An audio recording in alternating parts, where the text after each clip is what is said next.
Saúde os irmãos na graça e na paz do Senhor Jesus, amém? Quero convidar os irmãos a abrirem nossas Bíblias em 1 Pedro, capítulo 3. 1 Pedro, capítulo 3, nós vamos ler do versículo 13 ao versículo 16. 1 Pedro 3, de 13 a 16. Nós vamos fazer essa leitura alternada. Vou ler o primeiro versículo e o seguinte. Amém? 1 Pedro 3, de 13 a 16. Leitura alternada. Ora, quem é que vos há de maltratar, se fordes zelosos porque é bom? Mas ainda que venhais a sofrer por causa da justiça, bem-aventurados sois. Não vos aventureis portando com as suas ameaças, nem fiqueis alarmados. Antes, santificai a Cristo como Senhor em vosso coração, estando sempre preparados para responder a todo aquele que vos pedir a razão da esperança que há em vós.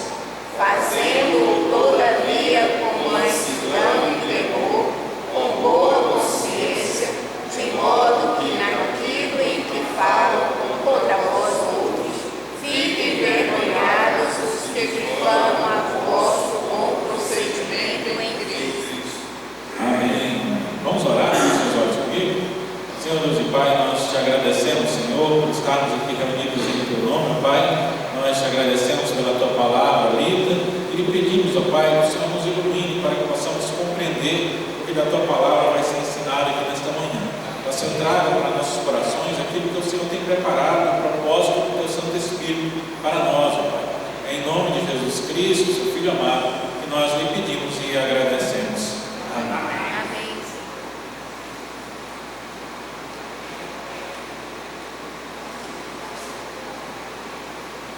Hoje o nosso propósito, nós vamos continuar, peguei uma sequência de alguns pontos do nosso catecismo que nós precisamos revisar. Nós falamos a respeito justamente do que lemos no texto na semana anterior, sobre um pouco do que é a salvação, né? Como isso nos atinge, qual a necessidade, como um homem pecador.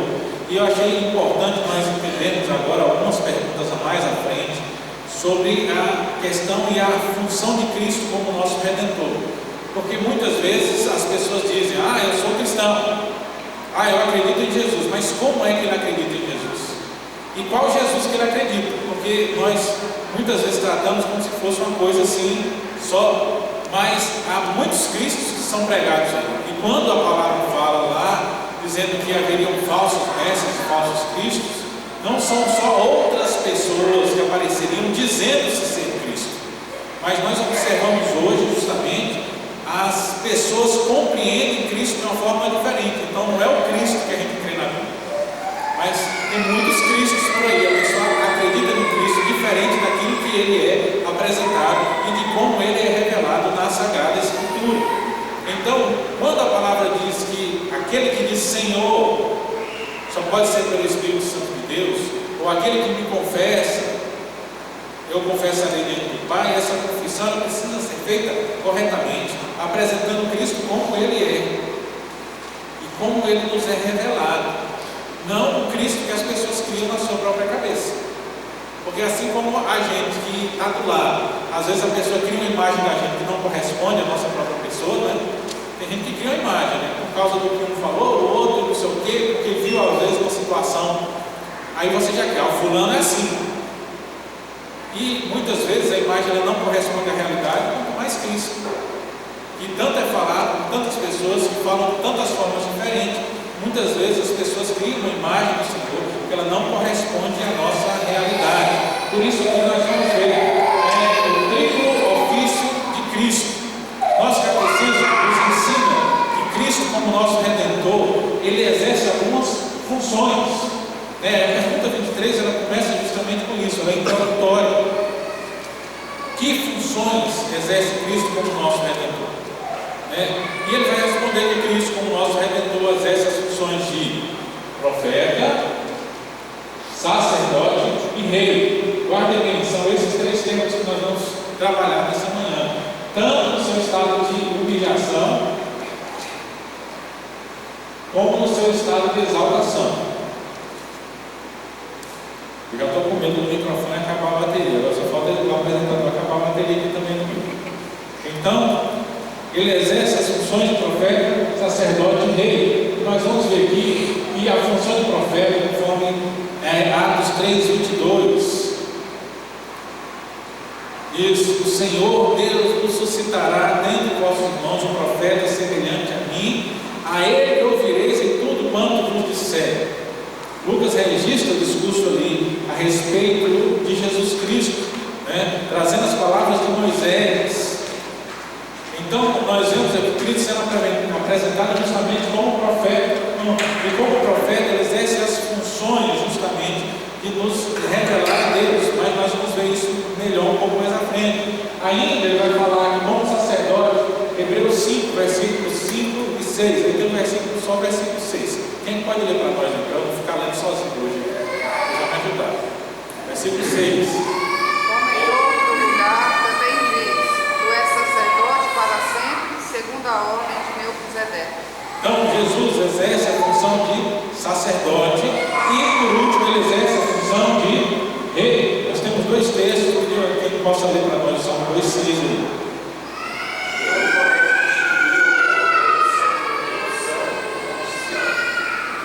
E João 49, então exclamou Natanael: Mestre, tu és o Filho de Deus, tu és o Rei de Israel. Então, brevemente, a pergunta 23 nos mostra que Cristo exerce um triplo ofício. Isso aqui é importante, porque no Antigo Testamento ninguém podia exercer os três ofícios. Então não dá para ser as três coisas. Nós vemos reis que foram deixados por Deus, foram abandonados por Deus, porque tentaram ultrapassar essa barreira. O exemplo mais clássico, o exemplo de Saul, que ao aguardar Samuel para sacrifício, Samuel demorou, ele vai lá e ele oferece sacrifício. E aí ele perde o reino naquele momento. Por quê? Porque ele era rei e ele queria ser sacerdote. Nós temos um caso, se não me engano, foi Ezequias, que ele entra no trono, se eu errei o nome de Deus, me perdoe. Mas o rei ele entra e vai queimar incenso na presença de Deus, e uma lepra aparece na mesma hora na testa dele. Então, não podia o sujeito ser rei e ser sacerdote, não podia ser rei e querer fazer outra função. Então, o rei era rei, muitas vezes o rei profetizava. Nós vemos isso tanto com Davi como com Saul, quando eles foram consagrados reis, mas ele não podia ser sacerdote. Mas Cristo, ele exerce as três funções. Só o Redentor, só o Messias exerce as três funções: profeta, sacerdote e rei.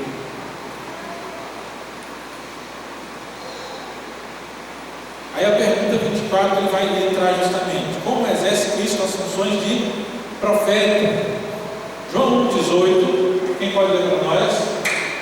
Ninguém jamais viu a Deus, o Deus unigênito que está no seio do Pai, é quem o revelou. Então ninguém viu a Deus, mas quem revelou a Deus, ele diz: é o Deus unigênito. Quem é que é o unigênito? Cristo é o unigênito. Então, Cristo revelou. Então, como profeta, ele nos revela a sua vontade. A pergunta é isso que Cristo exerce a função de profeta, quando ele revela-nos pela palavra, pelo Espírito, a vontade de Deus. Então, Cristo, ele é a revelação de Deus, conforme a Sagrada Escritura. E ele revela como? Através de seus ensinos, pela palavra de Deus. Hebreus 1 e 2 diz: havendo Deus outrora falado muitas vezes, de muitas maneiras aos pais, pelos profetas, nesses últimos dias nos falou pelo Filho, a quem constituiu o herdeiro de todas as coisas, e pelo qual também ele fez o universo. E por último, e pelo seu Espírito, conforme ele está aqui, pelo seu Espírito, a vontade de Deus para a nossa salvação. João 14:26 vai dizer que o Consolador, o Espírito Santo, a quem o Pai enviará em meu nome, esse vos ensinará todas as coisas e vos fará lembrar de tudo o que vos tenho dito. Então, ele nos revela através da sua própria pessoa, ele nos revela através do ensinamento da sua santa palavra. Ele é a revelação de Deus, né? E ele nos revela através do Espírito Santo.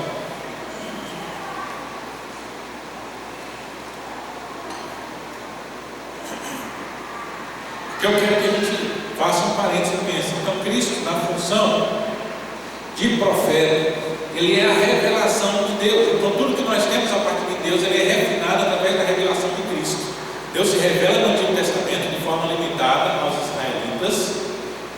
revelação plena, a plenitude da revelação é dada em Cristo Jesus.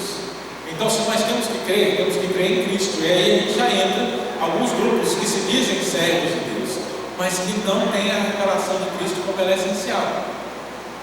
Por isso, a gente vê pessoas como as religiões mais orientais, essas mais antigas, como os muçulmanos, que apesar de não ser nem tão antigas, o pessoal fala muito, mas eles devem ter em torno de 600, 700 anos, alguma coisa nesse sentido. Ou mesmo os budistas lá no Oriente, e muitas vezes se proclamam dizendo: mas eu também acredito em Deus. E alguns vão dizer: não, mas eu também sirvo a Deus. É que o Deus que você serve aí, para mim, eu reconheço por esse nome. Isso alguns vão falar a respeito dos muçulmanos. Aos budistas vão falar: não, também acredito no Espírito Superior, é o mesmo Deus. E assim apresentam-se outras religiões. Mas se Deus ele não é revelado na palavra e é através de Jesus Cristo, não é o nosso remédio. A revelação ele sai em Cristo. Então, se não tem Cristo, também o pessoal lá que não acredita que Jesus é o eterno Filho de Deus, não chega a lugar nenhum. Não tem salvação assim. Não dá para chegar no céu acreditando em Deus sem a figura de Cristo como Redentor. Quando o pessoal vai lá e diz que Cristo era um homem muito bom, um grande profeta, mas não crê nele como Filho de Deus e como Salvador, ele não está crendo na revelação de Deus. Então não há salvação para quem crê dessa forma. A Bíblia ela é clara nisso. Então essa revelação de Deus vem até o Espírito Santo. Qual é a função do Espírito Santo? Segundo João 14, 26. Aí está aí, quem pode dar um chute para nós?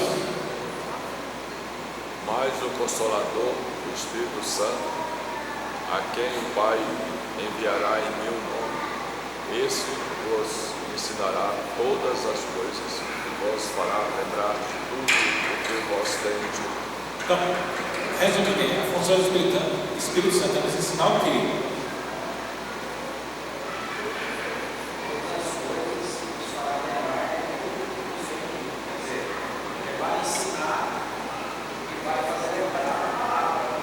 Tudo aquilo que foi ensinado por Cristo. A função do Espírito Santo é nos iluminar para conhecer Cristo e a sua palavra. E aí a gente vê que muitos ramos do próprio cristianismo, que a gente chama de evangelicalismo, prefiro ter evangelicalismo do que evangélicos, as pessoas muitas vezes confundem a função do Espírito Santo. O Espírito Santo ele não está aqui para poder ensinar coisa nova, como alguns por aí ficam. A nova revelação não tem nada disso. A função do Espírito Santo é nos mostrar o que Cristo ensinou. Então já fica um filtro. Se alguém está dizendo que fala do Espírito Santo, mas está falando uma coisa que não foi ensinada por Cristo, não é o Espírito Santo. Porque o Espírito Santo não veio para desfazer alguma coisa que Cristo fez ou ensinar alguma coisa que Cristo não ensinou. A função do Espírito é nos mostrar aquilo que foi ensinado por Cristo. Então até nisso o Espírito Santo é a revelação de Cristo. Meu velho avô costumava dizer que o Espírito Santo é como se fosse um grande farol que ilumina Cristo para que a gente possa ver Ele. Então a função do Espírito Santo não é chamar a atenção para a sua figura, mas é iluminar Cristo, porque Cristo é o Redentor. Então na função de profeta, até o Espírito Santo trabalha no sentido de nos mostrar Cristo e Cristo nos mostrar Deus. Então a figura de interesse de sabermos quem é saber quem é Cristo. Então aí eu falo, como nós lemos lá em 1 Pedro, né?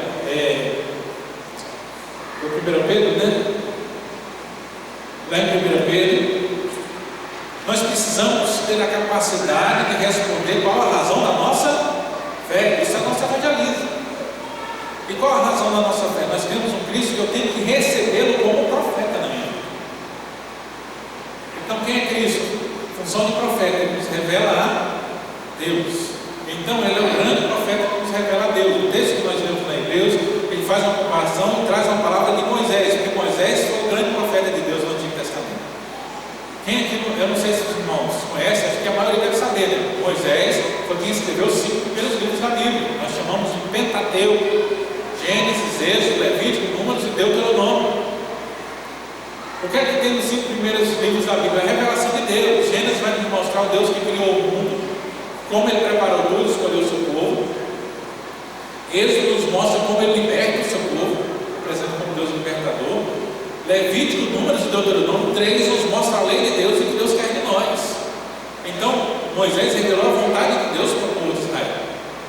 É o grande profeta do Antigo Testamento. E a palavra diz que Cristo, ele é esse outro profeta semelhante, quer dizer, ele é o profeta que vem completar a revelação. Então ele pega uma figura que era muito importante na história de Israel e vem mostrar que Cristo vem suplantar, vem ultrapassar isso, vem colocar o ponto final, a fechar a revelação total de todas as coisas. E Cristo revela tudo, porque se nós olharmos, a gente pensa só em Cristo, naquilo que ele falou e fez nos evangelhos, Mateus, Marcos, Lucas e João. Só que quando você vai lá para Apocalipse, o que é que João escreve em Apocalipse? Como é que começa o livro de Apocalipse? Quem sabe aí? Pode colar aí, vai lá. As primeiras linhas. Revelação de Jesus Cristo, que Deus me deu para mostrar aos seus servos as coisas que em breve deveriam acontecer e que ele, enviando por intermédio de seu anjo, notificou o seu servo João. Então, revelação de quem? De Cristo. Cristo. Então, Apocalipse é a revelação de Cristo. Há alguns séculos, tem alguns grandes mestres do passado, eles diziam, afirmavam que Apocalipse ele é o quinto evangelho. Porque no Evangelho de Mateus, Evangelho de Marcos, Evangelho de Lucas, Evangelho de João e Apocalipse seria o Evangelho de Jesus Cristo. A revelação da própria pessoa de Cristo. Então eles chamam Apocalipse do quinto evangelho. Revelação de Cristo. Porque evangelho vai nesse sentido esse relato a respeito de Cristo. E Apocalipse é um relato a respeito de Cristo. A história do Apocalipse ele fala um relato a respeito de Cristo, todas as suas funções. Começa lá com o Cordeiro de Deus que teve o pecado do mundo e vai passando por todos os acontecimentos. Mas Cristo está sempre no plano de fundo, governando sobre toda a terra. Então, para eu ser crente, eu tenho que receber Cristo como profeta, né? Se eu não receber Cristo como profeta, eu não posso dizer que eu sou cristão. Então, se eu receber Cristo como profeta, ele é a revelação final e total, não tem outra revelação depois de Cristo. Então, para ser cristão, eu tenho que aceitar que a revelação está em Jesus Cristo através dele. Essas novas revelações que aparecem, nenhuma delas é. E a gente pode ter alguns exemplos de grupos que já são tratados como seitas. Você vê, por exemplo, talvez você já tenha visto aquele sujeito, né? Os rapazinhos geralmente andam de 2 em 2, camisa branca, gravatinha. Como é que é o nome ali? Elas chamam de mormons, ou como está nas fachadas deles, é Igreja de Jesus Cristo, os Santos dos Últimos Dias. Eles falam que, eles colocam o nome de Igreja de Jesus Cristo. Só que como é que surgiu os mormons? O Joseph Smith, ele recebeu uma nova revelação e escreveu o livro de Mormon. E no dizer dele, é tipo assim, a Bíblia foi inspirada por Deus, mas ficou faltando alguma coisa, e ele tem agora o que ficou faltando. Então, é cristão? Não é. Por quê? Porque tem uma revelação além de Cristo. Então, primeira função, profeta. Então, ele exerce a função como profeta e nós precisamos receber como profeta. Então, confessar Jesus Cristo é confessar que Cristo é o profeta final e total. Próximo, a pergunta 25. Como exerce Cristo a função de sacerdote, segundo o ofício de Cristo?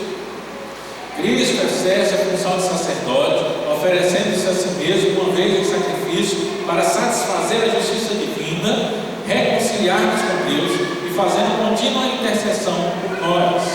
O primeiro texto aqui vai destacar essa função dele, oferecendo-se a si mesmo em sacrifício para satisfazer a vontade divina. Hebreus 9, 28. Assim também Cristo, tendo se oferecido uma vez para sempre, para tirar os pecados de muitos, aparecerá segunda vez sem pecado aos que aguardam para a salvação. E ainda, Romanos 3, 24 e 26. Sendo justificados gratuitamente por sua graça, mediante a redenção que há em Cristo, tendo em vista a manifestação da sua justiça no tempo presente, para ele mesmo ser justo e o justificador daqueles que têm fé em Jesus. Então, Primeiro, ele exerce a função de sacerdote, oferecendo-se em sacrifício por nós. O que é que fazia o sacerdote no Antigo Testamento?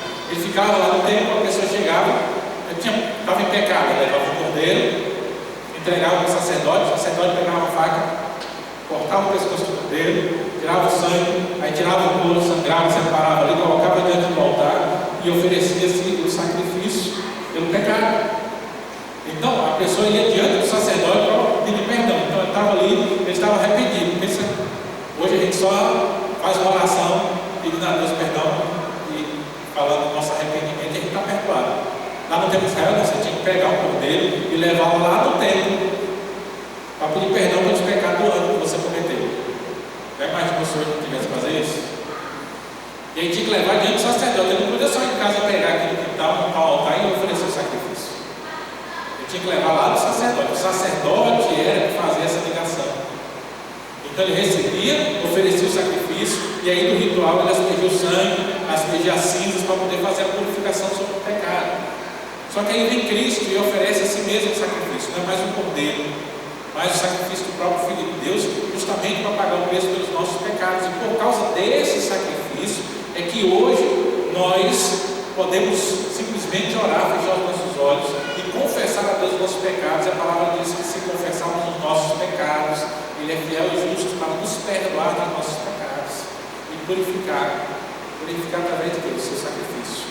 Então, eu, para ser cristão, não preciso receber Cristo só como profeta, mas eu também tenho que recebê-lo como sacerdote, né?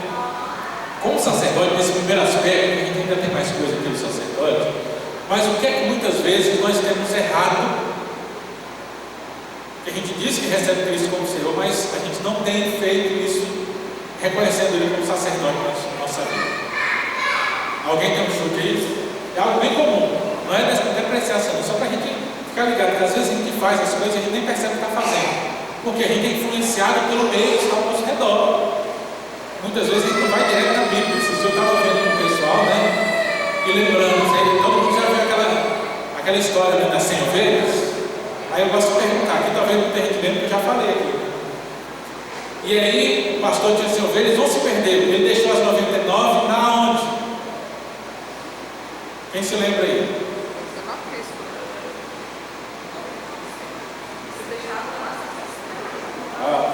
O texto fala que ele deixou as 99 no deserto. Só que a gente fala o quê? No aprisco. Por que a gente fala no aprisco? Moisés e Paulo. Quem nunca ouviu? As 99 deixou no aprisco. Só que o texto não fala aprisco. Ali foi um erro do técnico lá, quando ele fez a música. Ele deixou as 99 no deserto. Se você entende o texto das 99 ele deixou no deserto para buscar uma, você vai entender que elas correram mais risco do que quando estavam no aprisco. Não foi aquele negócio de pensar, as 99 estavam guardadinhas lá no aprisco e ele foi buscar outra, não, ele deixou no deserto. Porque tem um princípio muito grande na questão das ovelhas, né? É que é o seguinte, enquanto o rebanho está junto, os predadores, eles têm uma reticência de atacar. Se uma ovelha está sozinha, eles atacam mais rapidamente. Então, por mais que as ovelhas estivessem em perigo, a uma estava em maior perigo do que essa. Então deixa as 99, junta lá no deserto e vai buscar aqui.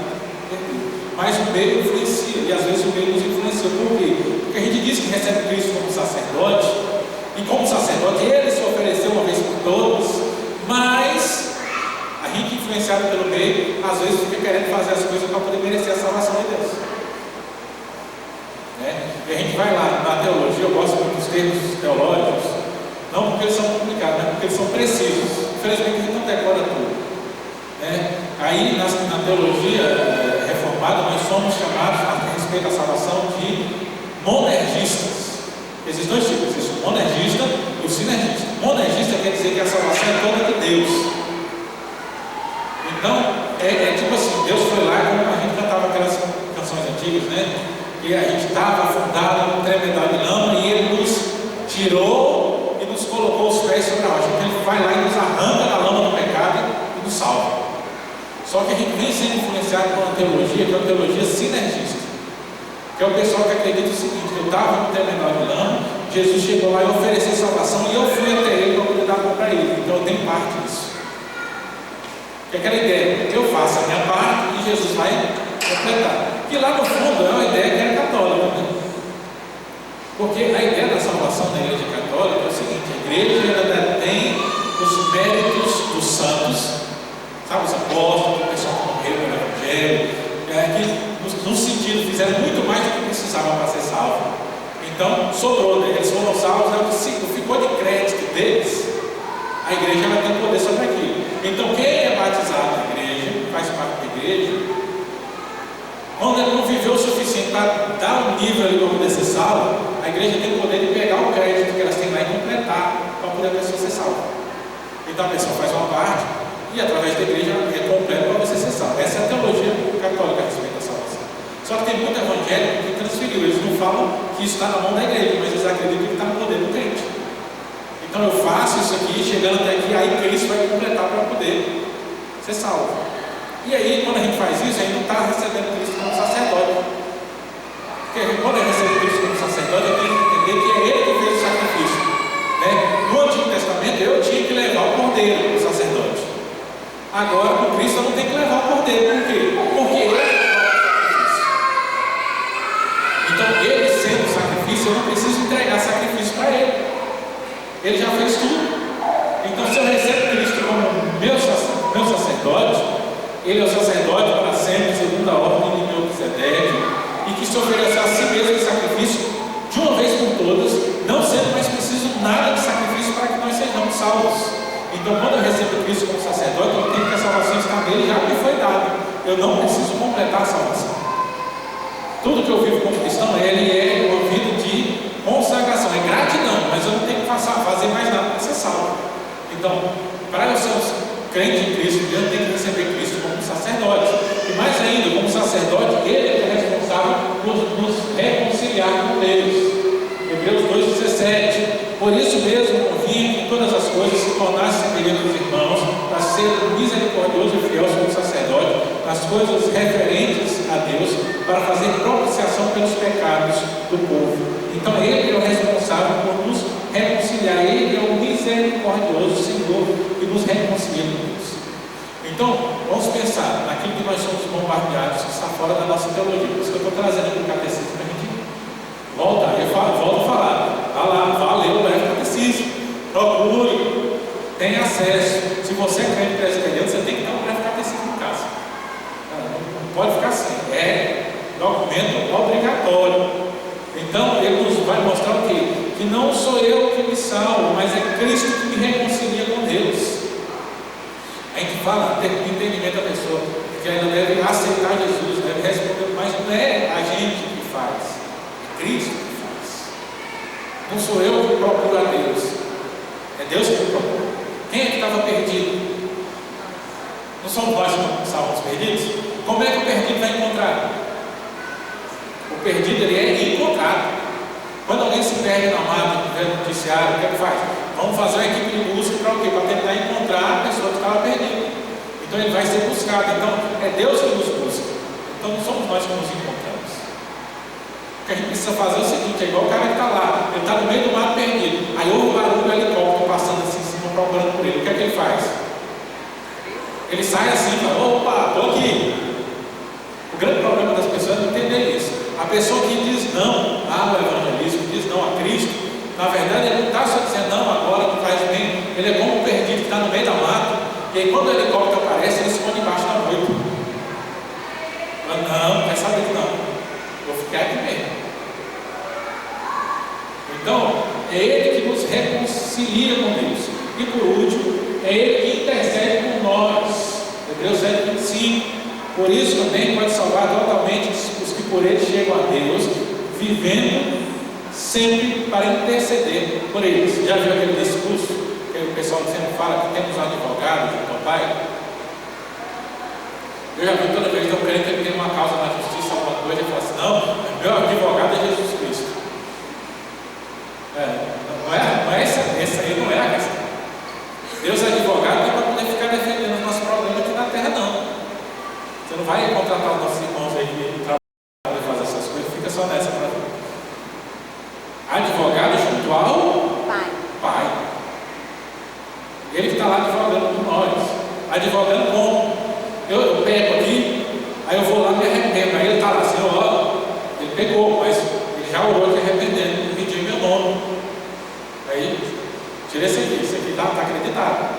Ele está lá intercedendo por nós para que nós não nos percamos. E não só no sentido dos nossos pecados, mas se a gente lembrar lá, quando ele ainda estava aqui, ele fala com Pedro, Pedro, o diabo me pediu para poder peneirar você igual os peneiram o trigo, mas eu já intercedi por você.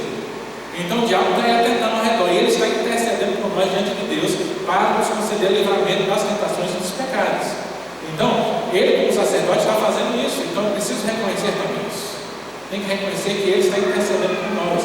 E em termos de salvação, Cristo é essencial como sacerdote, porque ele consolida toda a nossa salvação. Nada do que nós fazemos pode determinar se a gente é salvo ou se a gente deixa de ser salvo. Isso é algo que está além de nós. E por isso nós precisamos entender, para entender que nós precisamos ser totalmente gratos a Ele por todas essas coisas. Então não é assim pensar que tem muito crente que aí vai ficando e já pensa assim, daqui a pouco a gente está fazendo a oração do fariseu e nem está percebendo. Lembra lá da oração do fariseu? Senhor, eu te agradeço porque eu não sou igual aos demais homens. Aí tem crente que está orando agradecendo porque é crente, porque não anda aí no mundo, entrega as bebidas igual o povo anda por aí. É a oração do fariseu. Aí tem que agradecer porque Deus foi misericordioso a nos conceder salvação. A gente agradece não é porque a gente não é igual às pessoas que estão no mundo, é porque Deus nos livrou de ser igual. O mérito não está em nós, o mérito está nele. Então preciso receber Cristo como sacerdote. E pergunta 26. Como exerce Cristo as funções de rei? Essa é preciso.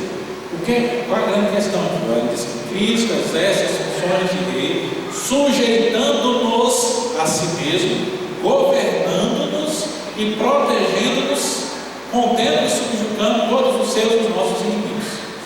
A gente já vai entrar nisso, mas aqui eu quero já colocar um parênteses. Receber Cristo como profeta é a parte mais fácil. Quase todo mundo recebe Cristo como profeta, né? Às vezes até mesmo aquele pessoal que não aceita Cristo como eterno Filho de Deus e tal, eles ainda reconhecem Cristo como profeta, apesar de não reconhecer como profeta, igual a gente falou, tem que entender que ele é a revelação última e total. Mas muita gente acredita e aceita Cristo como profeta. Cristo é um grande homem que fez muitas coisas, né? Eu me lembro, muitos anos atrás, tempo que eu era adolescente, que teve uma campanha, né, naquele tempo, que fazia aquele CD de Natal, lembra? Um bocado de artista fez o CD de Natal com as músicas de Natal. É um pouco antes dos outros que eu falo que são os clássicos, é só para a gente rir, né? Tem aquele CD de Natal, não sei se era da Simone, todo lugar o pessoal colocava, e tem um outro que eu achei uma vez que eu ficava brincando com ele, que era Natal do Cavaquinho. Mas fizeram uma, e eu me lembro, se não me engano, foi o Chitãozinho Chororó que gravava a música. E tinha um refrão que ela dizia mais ou menos assim: ei, irmão, vamos seguir com fé tudo que ensinou o homem de Nazaré. Então até os artistas cantam, Jesus ensinou, então eles recebem Jesus como profeta. E todo aquele que vai na igreja aceita Cristo como profeta. Sacerdote já é um pouquinho mais difícil, porque como sacerdote eu tenho que colocar ele como intermediário. Aí tem muita gente que não aceita, né? Já tem um pessoal que coloca outras figuras da história da religião santos intermediários. Aí tem gente que coloca ministros, pastores como santos intermediários, e isso ele acaba não aceitando Cristo como sacerdote supremo sobre nós. E eu costumo falar isso porque a gente é impregnado por isso, né? Porque o sacerdote tem que viver o seguinte: o pastor aqui na terra, o pastor da igreja, ele não é o supremo pastor, ele é só um intermediário. O pastor aqui a gente só é ajudador. O pastor da igreja é Jesus Cristo. Então eu estou aqui como responsável, como encarregado. Mas o pastor da igreja de Alvorada não sou eu, o pastor é Cristo. Por isso a palavra diz que estamos todos sob o mesmo pastor. O mesmo pastor que está em todas as igrejas, que é Cristo. O pastor aqui é uma figura de autoridade, é um intermediário aqui. E a gente precisa lembrar disso. Então muitas vezes a gente ainda tem um pouco essa confusão, mas tem gente que trata completamente os seus pastores como os sacerdotes. Então já é um pouco mais difícil, mas ainda assim muita gente faz isso. Agora o grande problema é receber Cristo como rei. Porque como profeta eu tenho que entender que ele revela Deus. Como sacerdote eu tenho que entender que ele oferece sacrifício. Minimamente as pessoas ainda reconhecem Cristo como aquele que ofereceu sacrifício nós, ofereceu sua vida por nós. Agora o problema aqui é receber Cristo como Rei, porque o Rei influencia todas as outras. Porque receber Cristo como Rei, aqui que está. O que eu vivo não é para ser salvo, porque Cristo é o sacerdote, mas eu vivo porque Ele é o Rei sobre a minha vida. Então toda a minha atitude cristã não é para poder merecer a salvação de Deus, porque isso Cristo já fez, Ele já intercede por nós, Ele já é o profeta, Ele já é o sacerdote. Mas eu vivo porque Ele é o Rei, e eu obedeço Ele como Rei, né? E aí Ele vai trazer aqui 3 textos para nós básicos. Primeiro, Isaías 9, 6 a 7, Atos 2, 36, perdão. Que ele está aqui, que Ele sujeita a si mesmo. Aqui tem um negocinho que a gente meio que se perde, né? Sujeitando-nos. É a linguagem que a gente já usa pouco aqui, né? O que quer dizer quando fala assim, sujeitando-nos? Como é que você colocaria numa linguagem mais coloquial hoje? Só essa palavra. Está sobre, abaixo. Está abaixo. Vamos tentar o mais coloquial assim. Sujeitando-nos.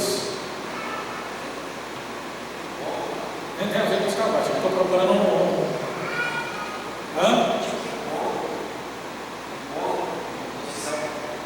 Impondo também. Mas é uma ação direta. Ele faz e nós recebemos. Então Ele está nos colocando debaixo da sua vontade.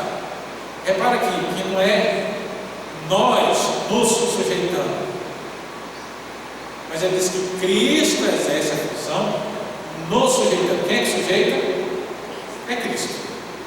Então é Ele que nos pega e nos coloca debaixo da sua vontade. Para ver que a ação é toda monedista, toda dele para nós. Então Cristo exerce a sua função de Rei, nos governando, nos sujeitando, colocando a gente debaixo da sua vontade.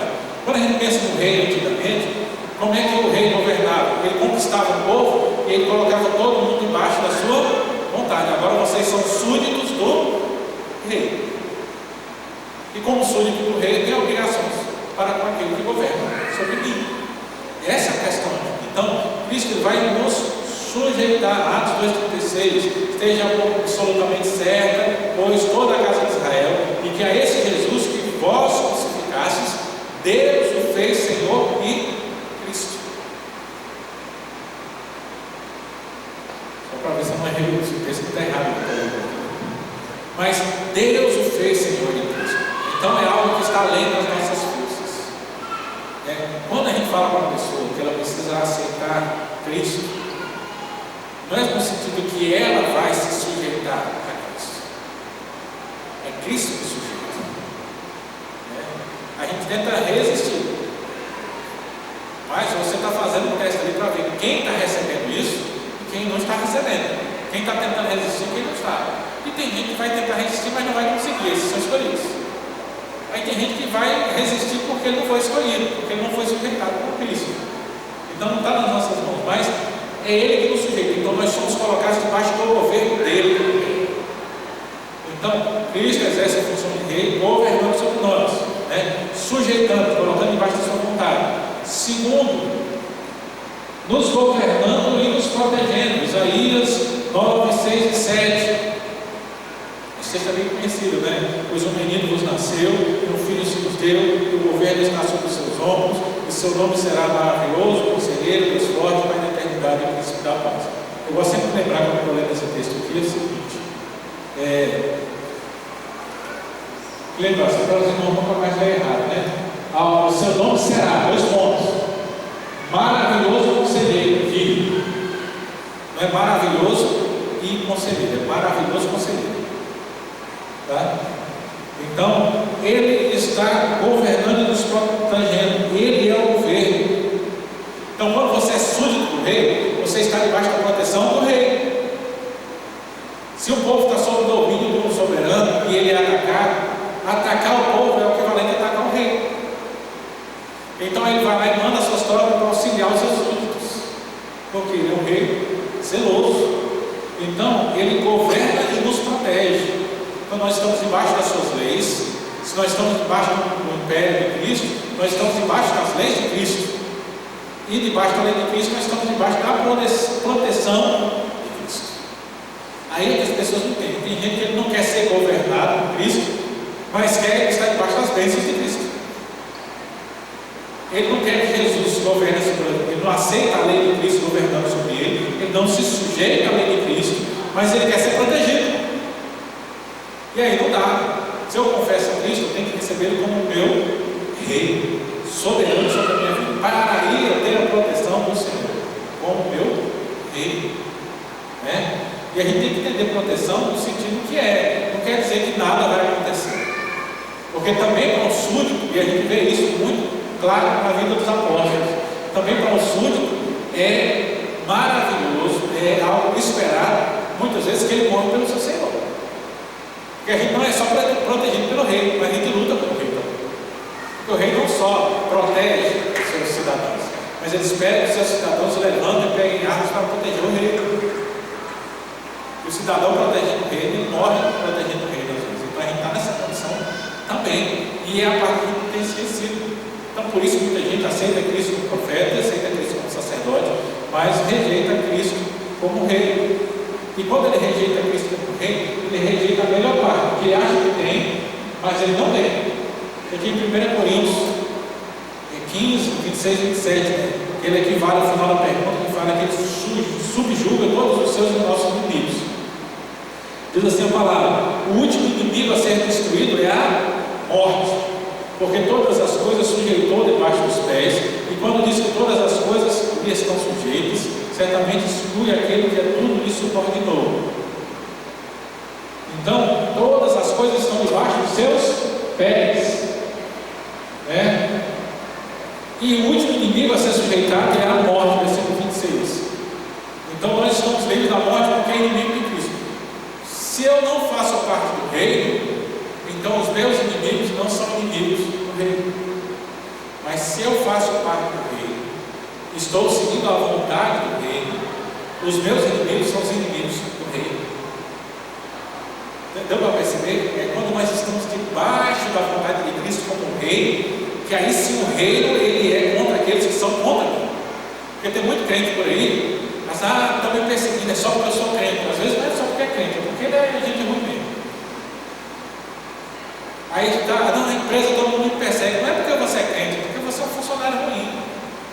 O que a gente vê de histórias, eu gosto muito de uma, eu gosto de repetir ela, eu contar para a reverenda Augusto Nicodemo, que é o sujeito que era na igreja dele.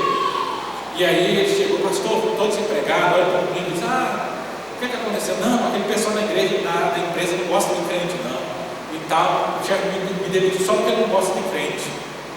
Olha para mim. Beleza. Só que aí o pastor disse que conhecia o dono da empresa.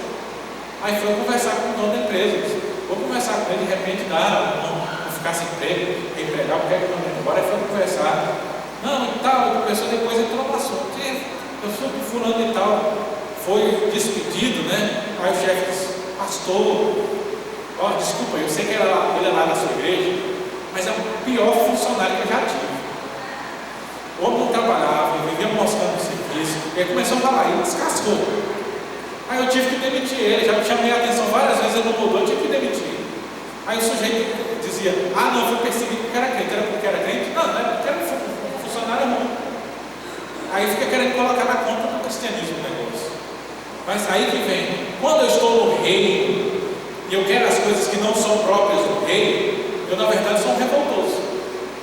Eu não sou súdito. Quando eu digo que eu estou no reino, mas eu favoreço aquilo que o rei inimigo faz, eu estou em rebelião contra o rei. Quem lembra lá da história dos espias lá de Raabe? O pessoal chegou e Raabe escondeu os espias. Depois ela falou: por que ela escondeu os espias? Porque ela sabia que o Deus de Israel era mais poderoso que o Deus da nação deles. Então ela se rebelou contra a sua nação, contra o seu povo, porque ela sabia que o seu povo ia perecer. Então, ali ela estava sendo uma cidadã de Jericó? Não. Ela estava mudando de lado. Ela se transformou numa cidadã de Israel. Por isso ela fez um pacto com os espíritos: eu estou ajudando vocês, mas quando vocês vierem, lembra de mim e da minha família, para a gente não morrer junto com os outros. Porque a gente tinha plena convicção que todo mundo ia morrer. E aí eles disseram, não, deixa essa corda vermelha ali, vai acontecer com tudo. E o relato bíblico diz o quê? Que ele está aprendendo na escola dominical, né? Que a muralha caiu, a casa dela era da muralha, só ficou a casa dela em pé. E ninguém morreu, só que eles falaram, ó, fica todo mundo dentro de casa. Se alguém sair fora, eu sou responsável. Dentro da sua casa ninguém vai entrar. Agora, se sair fora, vai morrer. Mas ali ela botou de lado. Às vezes a gente está assim, a gente está no reino de Deus, apesar de ser o reino vitorioso, que a palavra nos garante a vitória final e eterna.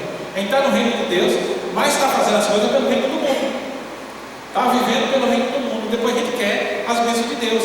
A gente tem um problema e quer que Deus ataque os nossos inimigos. Senhor, o senhor está vendo que fulano está fazendo isso comigo? Não tem nada a ver. Você está trabalhando para o inimigo.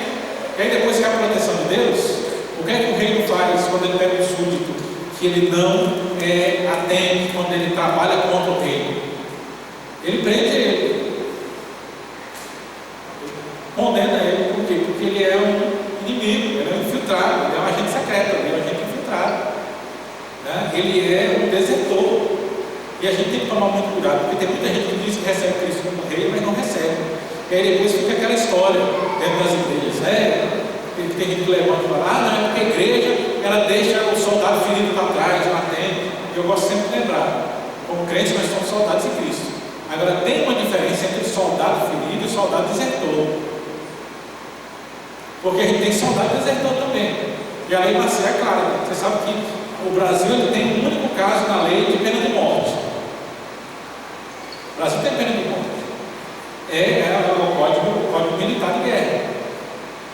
Se estiver em guerra e o soldado for desertor, ele pode ser condenado à morte em uma situação de guerra. Porque a pena foi desertor.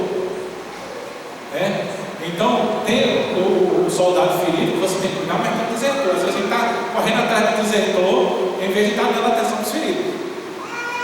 E o desertor é justamente aquele que não reconhece Cristo como rei. Nós precisamos estar debaixo de Cristo como rei. E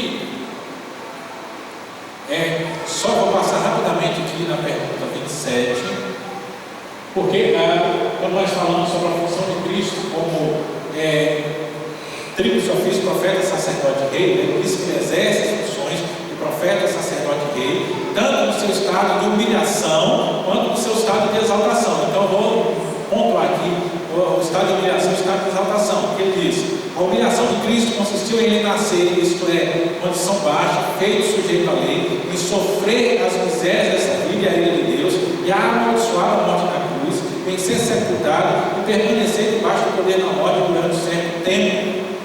Aqui nós temos alguns textos. Ele nasceu em condição baixa. Lucas 2,7 falou que ele deu a luz ao seu filho primogênito, que enfaixou e o deitou na manjedoura, porque não havia lugar para ele na hospedaria. Então ele nasceu pobre. Eu tenho que enfatizar isso aqui, porque de vez em quando você vai rodar na internet, por isso que eu falo, cuidado com o que você escuta na internet. Tem uns caras que têm um discurso muito bonitinho, mas daqui a ele só umas heresias, se você não estiver atento, você vai junto com ele. Né? Cristo era pobre. Eu já vi pregadores na internet, pessoal desse pregador famoso aí, dizer que Cristo era pobre, que na verdade Cristo em Cafarnaum, ele tinha uma casa de praia em Cafarnaum. Então Cristo nasceu pobre. E eu coloquei aqui embaixo dois textos, Lucas 2,24 e Levítico 12,8, que eles vão falar sobre isso. Se você quiser, que Lucas 2,24 ele vai falar de quando Cristo nasceu e tinha um sacrifício ser oferecido com 8 dias no templo, na consagração da criança, e era obrigado a matar um cordeiro. Esse era o básico da lei. Só que José chega lá e oferece 2 pombinhas em sacrifício. Por que 2 pombinhas e não um cordeiro? Levítico 12,8 fala que quando a família fosse pobre e não tivesse condição de pagar um cordeiro, ele não poderia oferecer 2 pombinhas. Então o sacrifício era o sacrifício da família pobre, que não tinha posses. Então esses 2 textos vão confirmar o que Lucas fala aqui, que ele nasceu pobre. 2,24, dá um atestado de pobreza aí da família de Cristo. Ele foi feito sujeito à lei. Deus enviou seu filho, nascido de mulher, nascido sob a lei.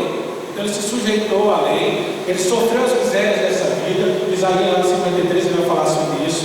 Era desprezado, mais rejeitado entre os homens. Ele foi desprezado e rejeitado entre os homens, homem de dor, que sabe o que é padecer.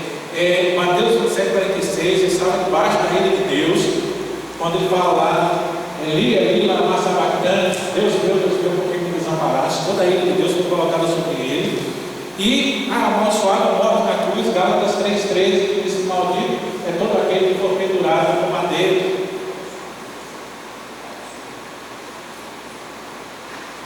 Muitas vezes nós olhamos o sacrifício de Cristo e a humilhação como se fosse só de assar, só um momento de morte.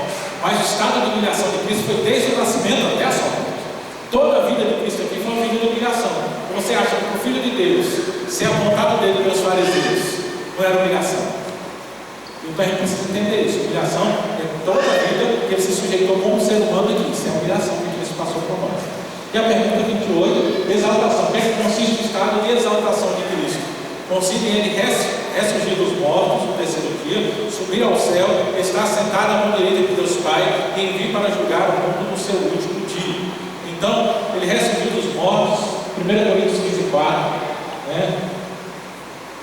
Ele subiu aos céus, está sentado à mão direita de Deus, Efésios 1, 20 e 21, aí tem o versículo 20, exerceu ele em Cristo, ressuscitando dentre os mortos e fazendo sentar em sua direita nos lugares celestiais. E Atos 17:31, portanto estabeleceu um dia em que há de julgar o mundo com justiça por meio do varão que destinou e acreditou diante de todos, ressuscitando dentre os mortos. Então, Cristo exerceu esses três ofícios de profeta, sacerdote e rei, não é só agora, mas ele exerceu isso tanto no seu estado de humilhação, quer dizer, desde o seu nascimento até a sua morte e ressurreição aqui na terra, como também agora no seu estado de exaltação, ressurreto, subiu aos céus, assentado à direita de Deus, como é bem declarado lá em Apocalipse de João, lá no começo, quando ele fala do Cordeiro, tira o pecado do mundo, que abriu os 7 selos, a destra de Deus Pai, tomou o livro da mão de Deus. Então ele mostra que agora Cristo está governando, mas também ele já tinha a função de rei quando ele estava aqui na terra, que as pessoas não reconheceram. Então era o rei, mas as pessoas não reconheciam como rei, isso era o seu estado de humilhação. E hoje o seu estado de exaltação é a mesma coisa. Então, para sermos salvos, nós precisamos receber Cristo como profeta, sacerdote e rei. Aqueles que não têm o poder de reconhecer isso e seguiram, têm salvação. Aqueles que não receberam isso e não seguiram, não têm salvação. Assim como hoje, se eu não reconheço Cristo como profeta, sacerdote e rei, não há salvação. E eu destaco aqui, para nós estarmos atentos para a nossa vida e para aqueles que nós compartilhamos o Evangelho também, eles entenderem que eu preciso receber Cristo como rei. É preciso que eu entenda que Ele que tem que governar, né?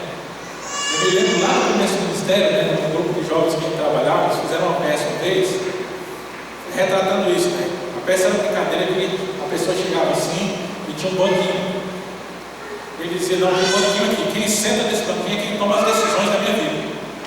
E o sujeito chegava assim e tinha fantasiado de Cristo e falava: não, Cristo, olha aqui, está o banquinho aqui na vida, o senhor pode tomar conta, agora a minha vida é do senhor, pode tomar conta, pode sentar, tem certeza? Tem certeza. Aí o que estava representando Jesus Cristo sentava, aí ele ficava: agora Cristo governa sobre a minha vida. Aí chegava alguém: fulano, ó, está acontecendo isso, bora lá naquela festa, não sei o quê. Aí ele vinha aqui e ele empurrava a Cristo aqui devagarinho no banquinho. E daí Cristo falando: não, ele nem poderia ficar como ele empurrava a Cristo para fora do banquinho. Não, vou sim. E aí, o que acontecia? Aí passava assim, daí Cristo olhava para ele e dizia: não, desculpa, tal, foi um ato falho. E a peça consistia nisso, mostrar como a gente diz que Cristo está na decisão, mas toda hora a gente pega e corre para fora. Muitas vezes a gente diz que Cristo é rei sobre a nossa vida, mas Ele não governa as nossas decisões. Ele não governa a minha vida, Ele não governa a minha família, Ele não governa como eu crio os meus filhos, Ele não governa como eu me porto no espaço de trabalho, Ele não governa como eu me relaciono com os meus vizinhos, Ele não governa como eu me relaciono até com os irmãos de Cristo. E aí, Ele está sendo rei da minha vida? Não está sendo. E aí o que é que eu tenho que fazer? Eu vou desesperar? Não, eu preciso olhar. Por isso que é importante nós termos os nossos catecismos. Olhar para a base aqui e dizer: opa, eu estou fazendo isso aqui errado, eu preciso corrigir isso. Porque se eu sou filho de Deus, eu sou governado por Cristo, Cristo é o rei sobre a minha vida, eu Eu preciso corrigir isso, porque o rei está sendo paciente.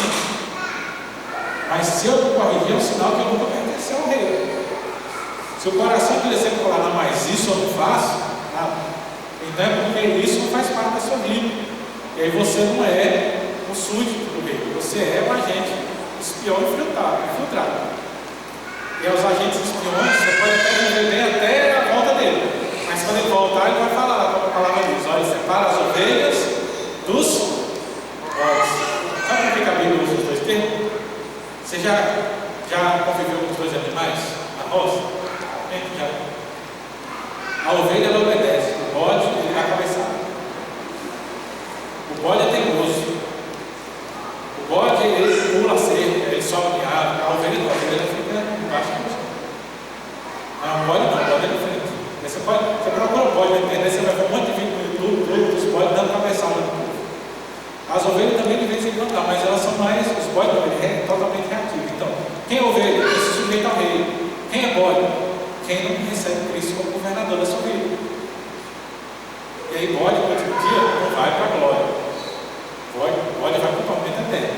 Então, eu me lembro uma vez do seminário, a gente falando sobre isso, e a gente tinha uma brincadeira, dizia, meu irmão, não seja bode, seja ovelha.